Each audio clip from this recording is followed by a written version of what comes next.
கட்டுப்பாடு விதிக்கிறாங்க, பேசக்கூடாதுன்னு சொல்றாங்க, கைய தூக்க கூடாதுன்னு சொல்றாங்க, 3 நிமிஷம் கூட பேச விட மாட்டேங்கிறாங்க. இப்படி 1008 குறைய திமுக மீது சொல்றீங்களே, உங்க பாக்க வந்த கூட்டத்த நீங்க எந்த அளவுக்கு பாதுகாப்பா பாத்துக்கிட்டீங்க அப்படிங்கிற ஒரு கேள்விய கேட்கணுமா இல்லையா? இந்த காணொளிய பாருங்க. காலையில இருந்து விஜய் வருகைக்காக காத்திருந்து எப்படி வெயில் தாங்காம தொப்பு தொப்புன்னு மயங்கி விழுறாங்கன்னு பார்க்கவே பரிதாபமா இருக்கு.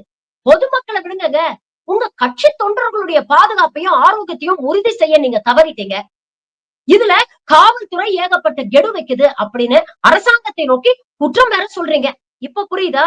காவல்துறை ஏன் இவ்வளவு நிபந்தனைகள் விதிக்கிறாங்கன்னு? திமுகவை விமர்சனம் பண்ணுங்க, குறை சொல்லுங்க. அதுக்கு உங்களுக்கு ஜனநாயக உரிமை இருக்கு. ஆனா அதுக்கு முன்னால உங்க கட்சி கூட்டத்துக்கு வரக்கூடிய உங்கள் தொண்டர் நலன்ல கொஞ்சமாவது அக்கறை காட்டுங்க. தொண்டர்கள் மீதே அக்கறை இல்லாம இருக்கக்கூடிய இந்த கூட்டம் நாளைக்கு தமிழ்நாட்டு மேல என்ன அக்கறை காட்டும்? யோசிச்சு பாருங்க.